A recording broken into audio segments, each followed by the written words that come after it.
Sveiks, mans mīļais skatītāji! Ja runa ir par magniju, tad pirmā doma ir muskuļu spazmas, bet izrādās, ka magnijs ir nepieciešams gan mūsu nervu sistēmai, gan vispār organismam kopumā. To šodien mums pastāstīs ģimenes ārste Gerda Lielause, ginekoloģe Inte Dinsberga un farmaceits Andrejs Nikolājevs. Andrej, ja runa ir par magniju, tad, protams, pirmā lieta, ko visi iedomājās, ir muskuļu spazmas. Bet saka, lūdzu, kam vēl magnijs ir nepieciešams mūsu organismā? Magnijs ir visam nepieciešams organismam, tikai daudz cilvēki varbūt par to maz zina, principā, ja?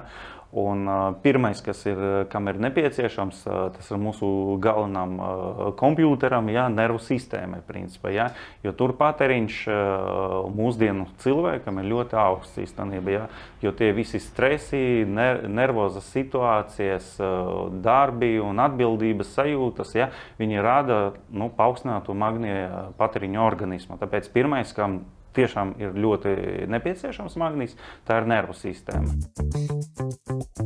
Magnijam patiesībā ir ļoti liela nozīme. Tā mēs tik domājam, kad tas ir muskuļu krampju gadījumā, bet magnijs piedalās vairāk nekā 300 dažādos organiskos procesos. Ļoti liela nozīme magnijam ir centrālās nervu sistēmas normālai darbībai. Ļoti iesakāms magnijs ir pusauģiem, kad hormoni lēkā un kad arī emocijas sprākst uz visām pusēm. Tāpat ļoti iesakāms ir ikdienas gaitās cilvēkiem, kam ir liela fiziskā un garīgā slodze. Un ļoti jālieto būt arī vecāku gadagājumu cilvēkiem, kam ir kādi miega traucējumi, kam ir arī nervozitāte.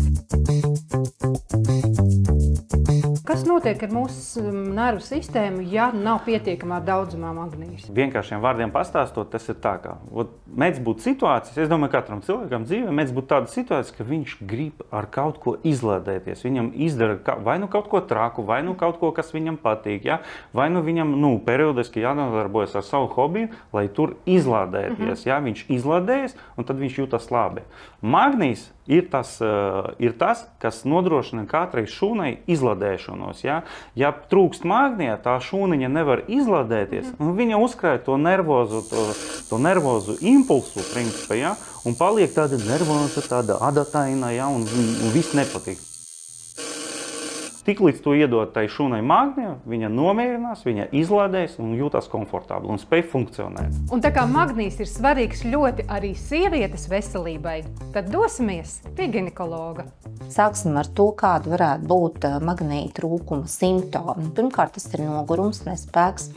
Tas varētu būt miega traucējums, varētu būt arī apetītes zudums. Un visbiežākais tas, ko pacienti pamana, kā magnija trūkuma simptomi, tie ir krampi muskuļos, krampi kājās, varbūt arī roku tirpšana.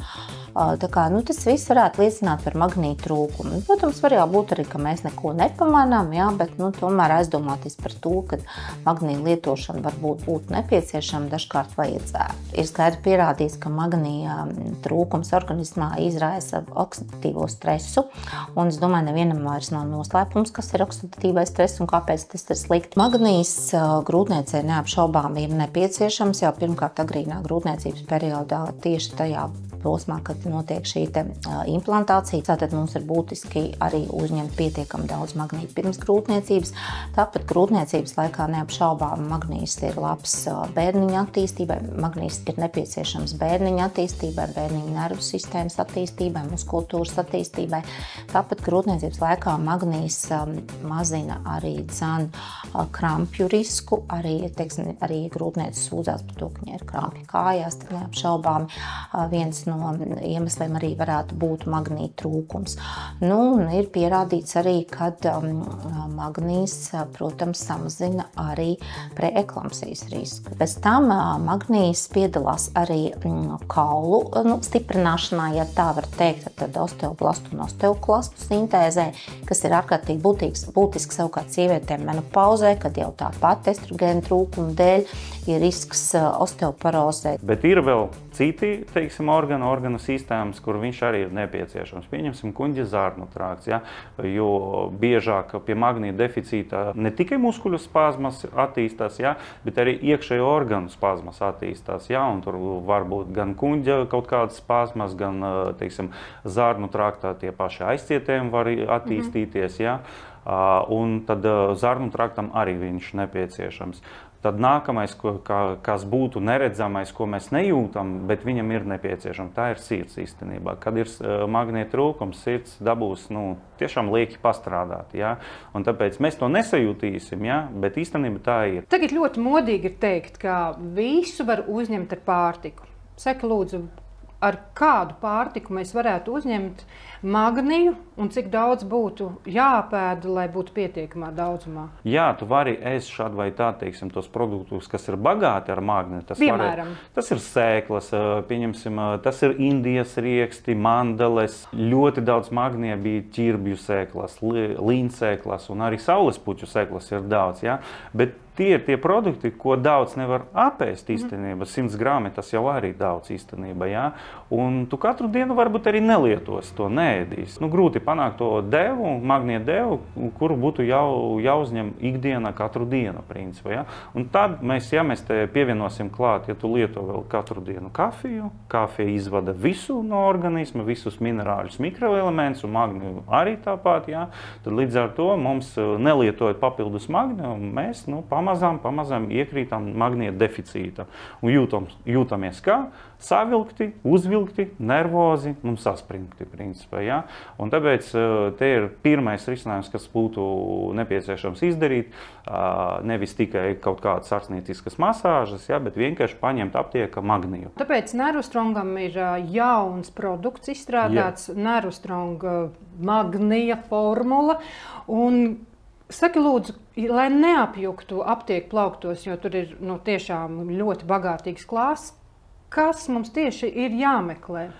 Teiksim tā, lai tiešām nesamaldīties, teiksim, kuru magniju izvēlēties, ja, kaut gan ir ļoti daudz ir pazīstami, ja, Nervostrongs ir piestrādājis pie savas formulas tā, lai tas būtu atbilstošākais un pareizais magnijs tieši nervu sistēmai, principā, ja, pie nervozitātes, pie, teiksim, saspringumiem kaut kādiem, ja, teiksim, tādas, pie saspringtā organisma. Un tur ir pareizākais magnijs tieši no tāda viedokļa, ja? Tas ir magnija bisglicināts, ja? Un viņš ir, teiksim, no vienā pusē viņš dod to magniju, viņš ir galvenais donors magnijam, ja? Un bisglicināt glicīns, respektīvi, viņš nodrošina to tādu nervu sistēmu, tā ir tā aminoskābe, kas nepieciešama smadzenēm, lai normāli darbotos smadzenēs, nervu sistēma un tā tālāk. Un līdz ar to viņš ir tādā ziņā atbilstošākais nervu sistēmai. Papildus tur vēl ir, teiksim, pievienots klāt magnija citrāts, kas savukārt ļoti labi un veselīgi kuņģa zarnu traktā. Viņš regulē to zarnu trakta darbību. Ja? Nervostrong magnija formula, tas ir tiešām tāds ļoti labs risinājums un ļoti atpazīstams produkts, lai izvēlēties, teiksim, priekš savas nervu sistēmas un visa organisma uzlabošanai. Kas vēl ir sastāvā Nervostrong magnija formulā?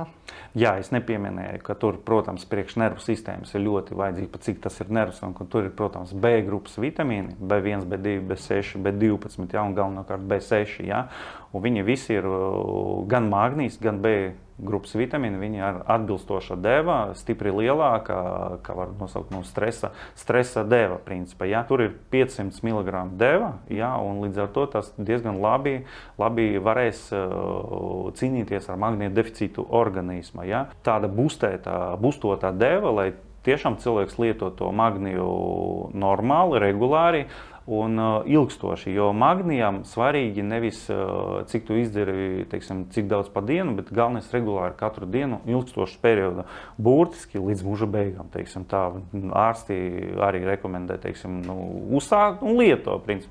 Var uztaisīt tur pie kaut kādam vasaras perioda, varbūt to pārtraukumu, bet tā pa lielam, principā, visu mūžu jālieto. Jo tas ir nevis kā kaut kāds tāds bagatinātājs uz vienu brīdi, tas ir ēdiens šūnai, respektīvi, ja, un ja mēs to nedodam katru dienu, mēs gribam katru dienu, ja, tāpat arī šūnas grib ēst katru dienu pilnvērtīgi, ja, un līdz ar to mums jādod magnijs katru dienu, katrai šūnai. Jo vairāk stresa, jo vairāk mēs patērējam savu iekšējo magniju. Tieši tā, jo vairāk stresa, jo tad vairāk būs teiksim, nervozu situāciju, ja, un organisms pātrināt tos magnija izmantošanu organisma, ja, un tas rezerves organismā nav tik lielas, nav tādas īstās depo vietas, kur magnijs mums sēž, ka pieņemsim kalcijs. Viņam ir depo vieta, trūkst kalcijs, viņš hops no kaula paņem vienu molekulu, otru molekulu, trešo molekulu, ja.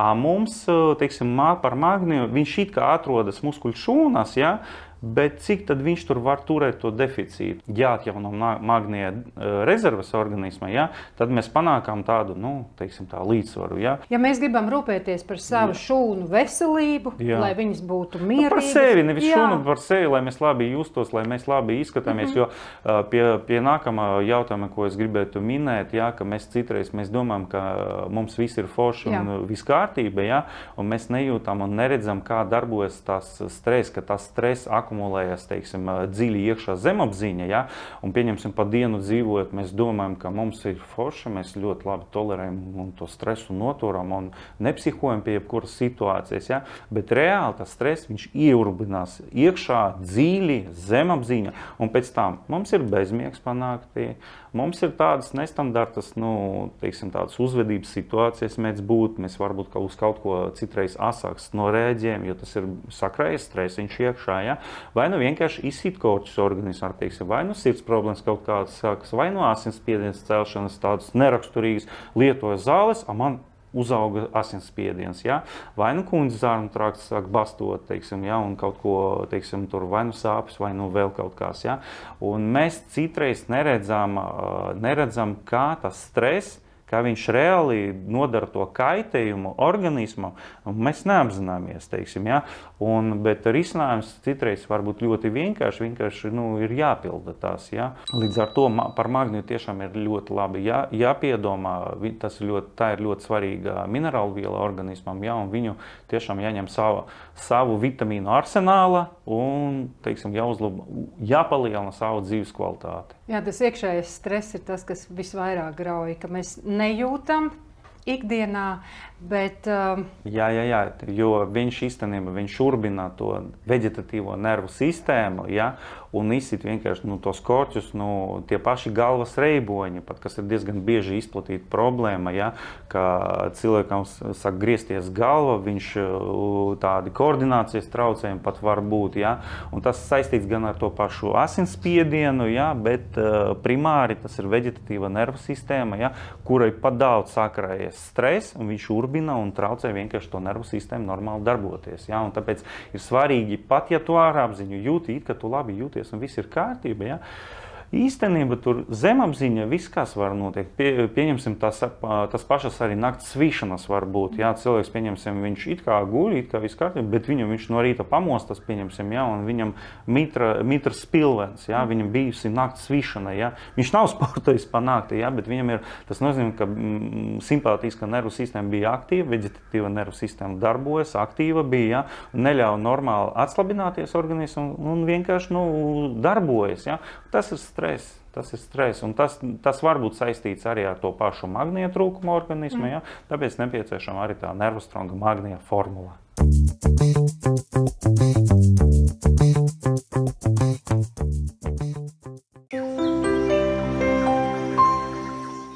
Mīļo skatītāji, arī raidījuma turpinājumā runāsim par veselību.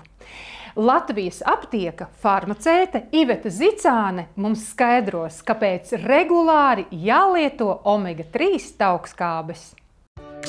Spēks, enerģija un labsajūta ikdienā – tas viss ir cieši saistīts ar to, ko dodam savam organismam. Un viens no svarīgākajiem elementiem ir omega-3 taukskābes.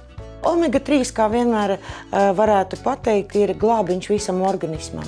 Un tas ir pats galvenais un svarīgākais visām jebkuram organismu šūnām. Gan galvas smadzenēm, gan sirdī, gan kaulu sistēmai, gan imunitātei un tā tālāk. Un šeit palīgā nāk Lizija, pasaulē atzīts un uzticams zīmols, kas nāk no Islandes, valsts ar tīru dabu un bagātīgām zivju resursu rezervēm. Lizija zivju eļļa ir standartizēta, Islandē ražota no dziļūdens zivtiņām, no mencām, sardīnas un siļķēm. Viņas ir ar ļoti augstiem certifikātiem, kas ir ļoti, ļoti svarīgi medicīnā. Plašajā sortimentā atrodami risinājumi visai ģimenei, no klasiskās mēncu aknu eļļas līdz īpaši attīstītām omega-3 formulām, sirdī, locītavām, smadziņu darbībai un imunitātei.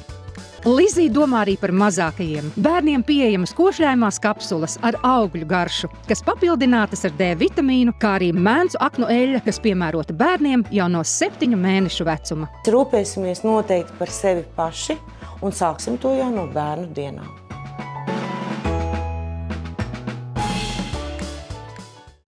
Un tagad laiks mazai reklāmas pauzei. Pēc tās dosimies ciemos pie profesoras Laganovskas.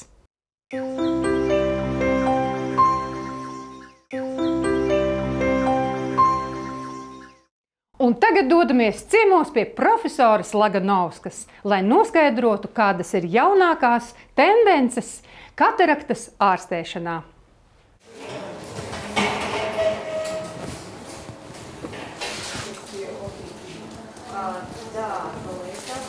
Es, protams, operācijas laikā mazliet pastāstīšos arī vienkārši par operācijas to būtību. Jūs tur nebaidieties, ja būs jums arī jaunas zināšanas. Ja?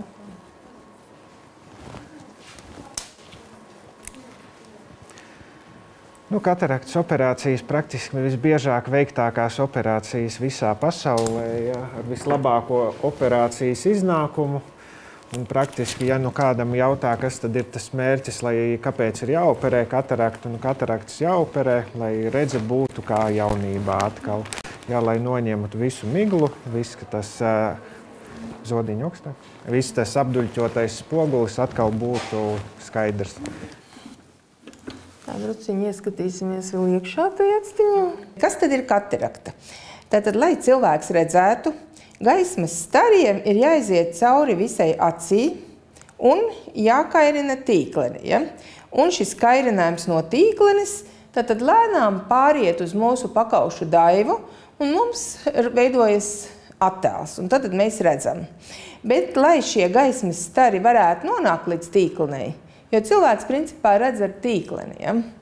Un tad ir jābūt dzidrām visām šīm vidēm. Un katarakta tā ir slimība, kuras gadījumā apduļķojas lēca. Mēs katru dienu operējam. Dienā vidēji mums ir 50 operācijas, 50, 60 mēnesī, līdz ar to sanāk 800 operācijas vidēji. Un līdz ar to uzskatīt tāda ikdienišķa operācija. Ja?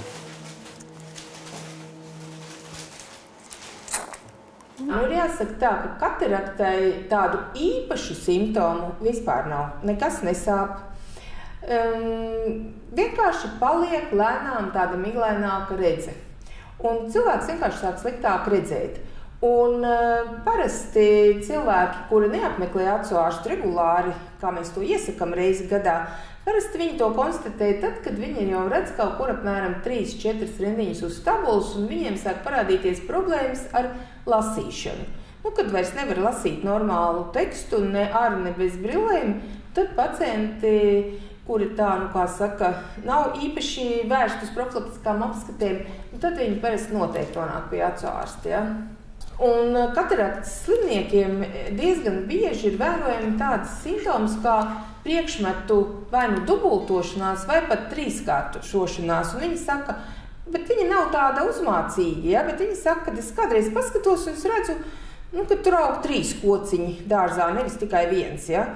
Principā katram pacientam būtu jābūt savam acu ārstam, kas šo pacientu arī dinamikā novēro.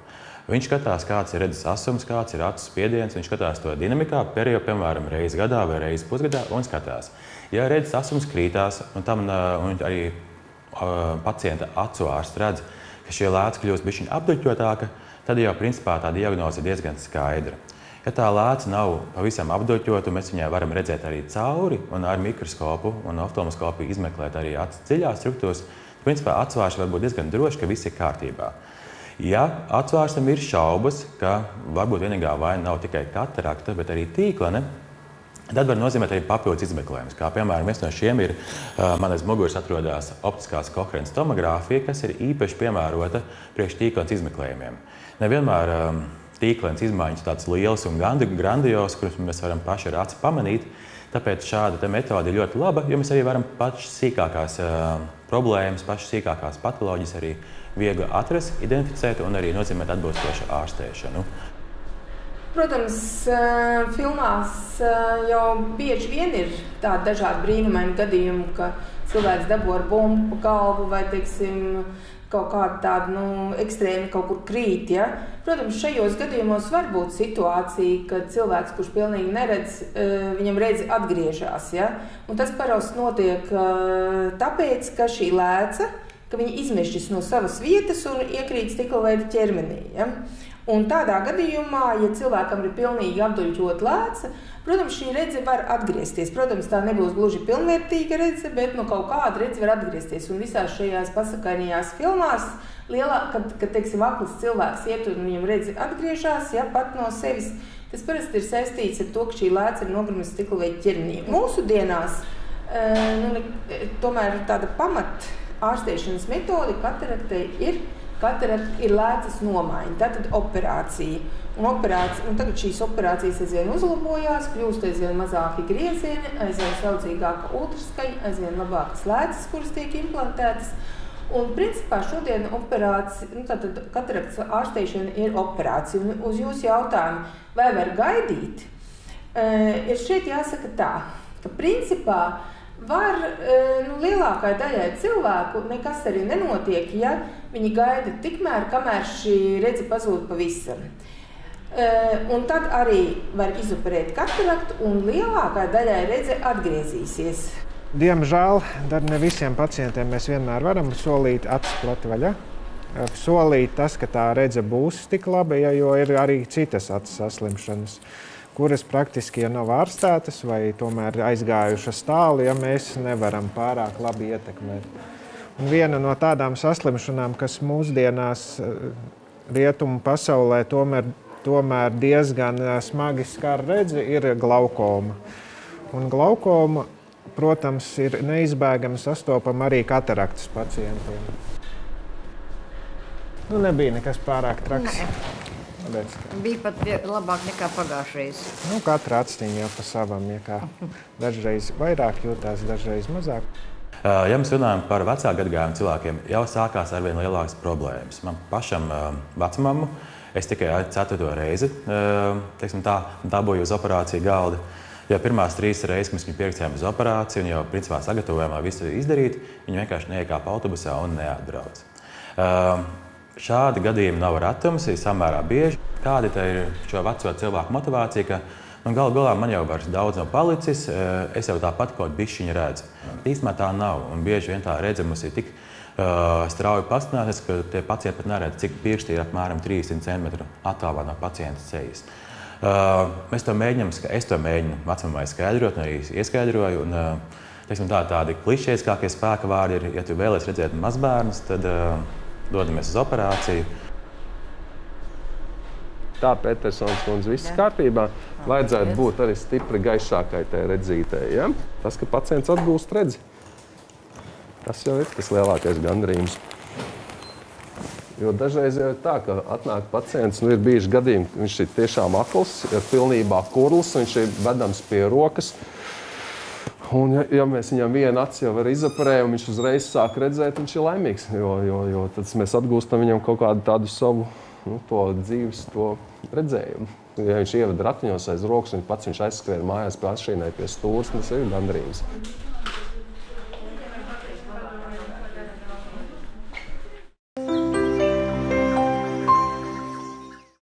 Un raidījuma izskaņā gribu tev teikt, ko kādreiz ir teicis Rokfellers. Panākuma atslēga ir darīt parastas lietas neparasti labi. Atā, līdz nākamajai nedēļai.